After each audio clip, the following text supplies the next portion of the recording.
Hey everybody, what are you guys up to? You got something going on under there?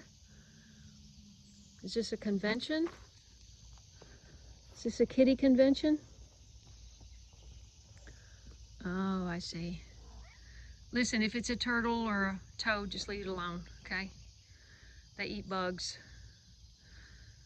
Hey everyone, Kay here on the homestead. And I just wanted to give you a little update on my flower garden.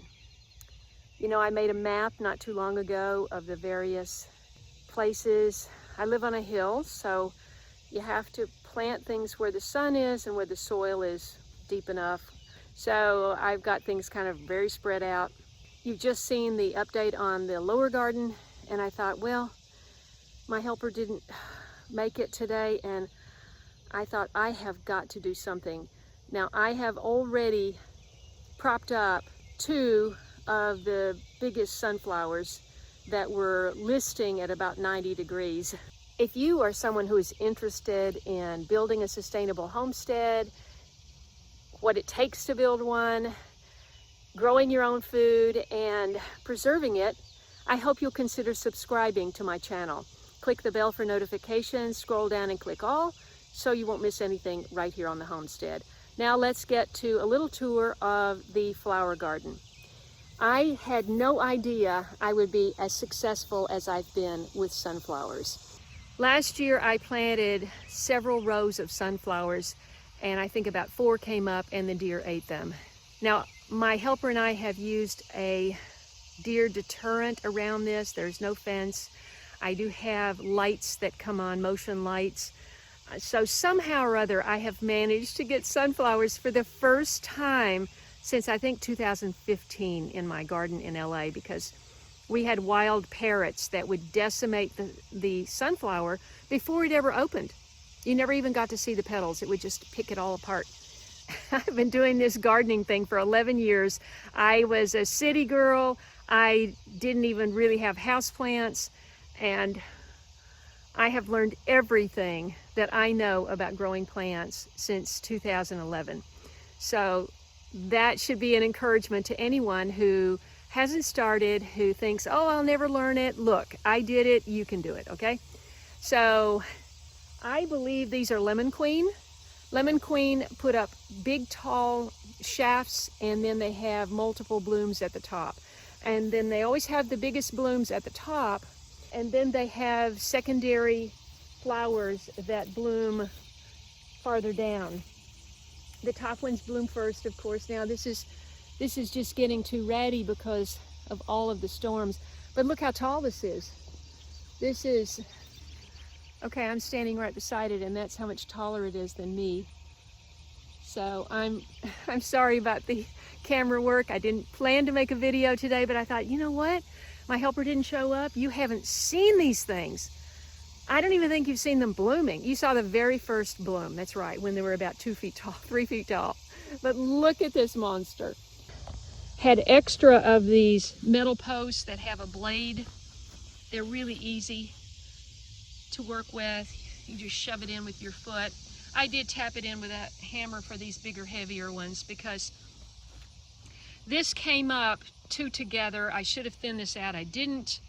And so they're coming out of a very small area. Their roots are just in one small area. So, and of course I had no idea what they were when they bloomed, because I planted a seed mixture of different sunflowers. So this is also a Lemon Queen, not as big. You see the bees love them. Is that a honeybee? I'm going to... That's too big for a honeybee. I don't know what it is. Anybody know? We got a tiny little bee and a big bee there. At any rate, as you can see, this is 1, 2, 3, 4, 5, 6, 7, 8, 9. These were leaning at 90 degrees, so I have pulled them up. And what I noticed after I pulled them up is the cosmos had blown down too. So I've got one little volunteer tomato plant in the middle. I don't have great hopes for that now, because it's not going to get a ton of sun surrounded by these big plants, and it's very late. But I wanted to protect it, so I put this cage over it, and I'm using the cage to help me, as well as another spike to help me prop these up. Now this one, as you can see, there's two more laying over. I'm going to get those fixed. And then that one has completely uprooted. So that tells you how strong the wind was and how wet the soil was, because it just let go. And look how beautiful. We don't want that to, I'm going to try to put that back together. Just very quickly. Oh look, this one has been completely blown down too. I've got to get that one situated. This is coriander, cilantro that has gone to seed. I want to be sure and preserve those seeds. I still have beautiful zinnias. These need to be deadheaded, some of them, like that. Maybe I can collect the seeds, not sure. There's more zinnias coming up here. Now, just a little history on this 20 by 30 foot flower bed. Last year, I had a skid steer scrape this whole area. The soil was dropped off back over there, somewhere back there in the trees. I mean, not the soil, but the grass off the top. What has come back on its own is the cosmos, the cilantro, the sweet Annie somehow seeded down here. I must have thrown some seeds and don't even remember. But I did plant the roselle. I didn't really do a video of that, but I did post some pictures on my community page. These calyxes are ready to harvest. The calyxes are a delicacy in Taiwan. And I need to get those off and candy those. So I've got, in this bed, I've got 4 o'clocks. I did plant this lavender I seeded it and planted it. It's English lavender, and it's already bloomed. Doesn't look too great right now.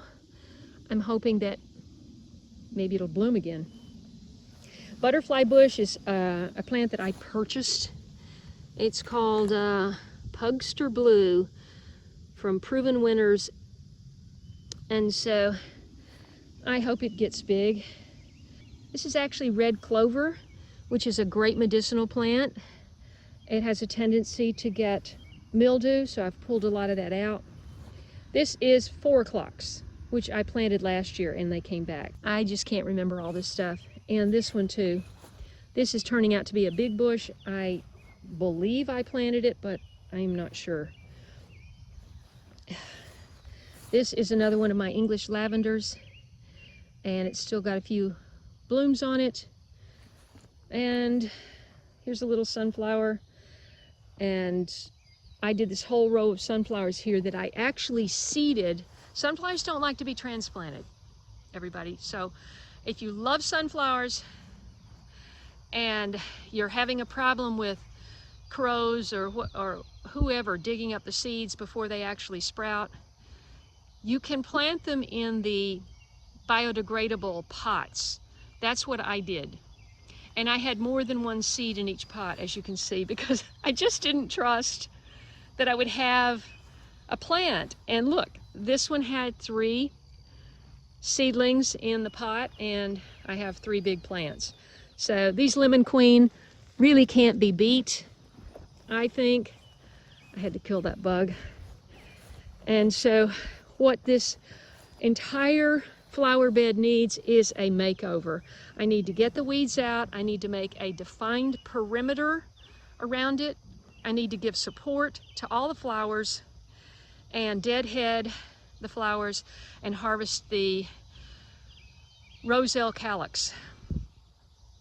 Hopefully I'll get some of that done today, and I can show you an update very soon. This is coneflower.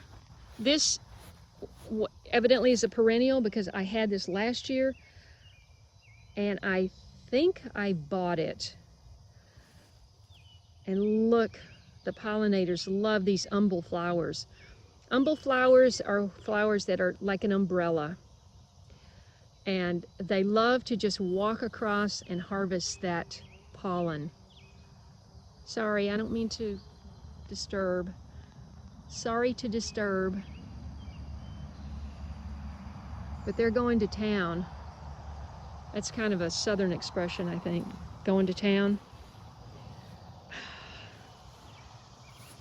So these are zinnias, and fortunately I have more new ones coming.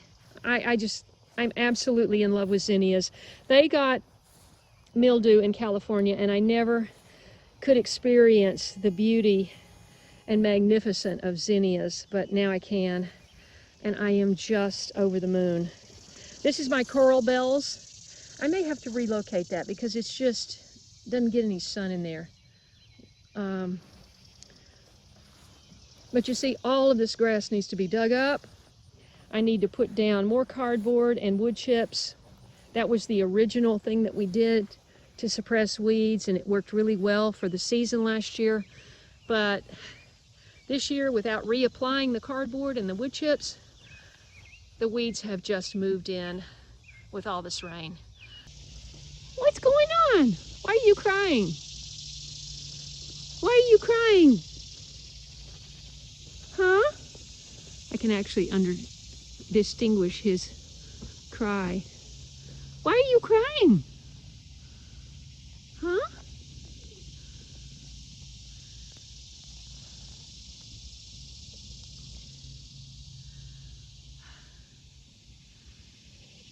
Where's Tiger? Where's Patch? They're beating each other up today. I don't know what's going on. Must be the heat. Okay, guys, it's almost 11. No, it's 11:02 or something. And I had to work longer than I wanted to work because the man came to bring my second load of wood chips, and we had to get that sorted. And then I came down here and realized how many sunflowers and mostly cosmos were laying over flat. A lot of deadheading to do on that, and I pulled out a lot of weeds just on this side over here. Just big old clumps, you know. And which really kind of loosened up the soil. That's going to be really good for the plants that are supposed to be there. I've got a lot of bumblebees, I've got some other bees, I've got cats in here. I need to harvest my calyxes, roselle calyxes, and get myself inside and get some cold watermelon. I did make one discovery. I think this is a regrowth of it's either Thai basil or holy basil from last year. So I've got a couple of markers here. Hopefully I won't step on it. Hey, what you doing in there? What are you after? What are you after? What are you after? Hey, BJ, what are you after? Huh? What are you after? She was chasing the string. Every time I would take some string, she would do it. But you see, these things just really go in, well, at least garden soil, they go in very easily. And they're strong enough just by pushing in with your foot to balance the cosmos. But what happens with cosmos is it falls over and then it starts growing up towards the sun. So everything's bent, and I'd like to come back tomorrow and just see what has kind of righted itself. And I got a lot of this stuff. I absolutely hate this stuff. So, okay, I gotta go cool off. This is all I got today, but I'm hoping the ones that are hi, thank you for helping. Thank you for helping. I'm just hoping the ones in the refrigerator are still good and I can do them together. There are still some cosmos. Actually, this sunflower, I didn't even have to support. It's standing straight up on its own with, look at that, with a bee on each flower. Wow, stunning. So that's just a quick update on the flower bed, and hopefully I'll get a little bit done today before it gets too hot. It's 100% humidity and about 78 degrees already, so once that sun goes over that tree right there, I'm finished for today. But everything that you see here that's a problem with the weeds and how I'm going to suppress them is the same thing I'm going to be doing on the tomato terraces. So I look forward to giving you an update on the tomato terraces very soon. Thanks so much for watching. Don't forget to subscribe, and I'll see you in the next video.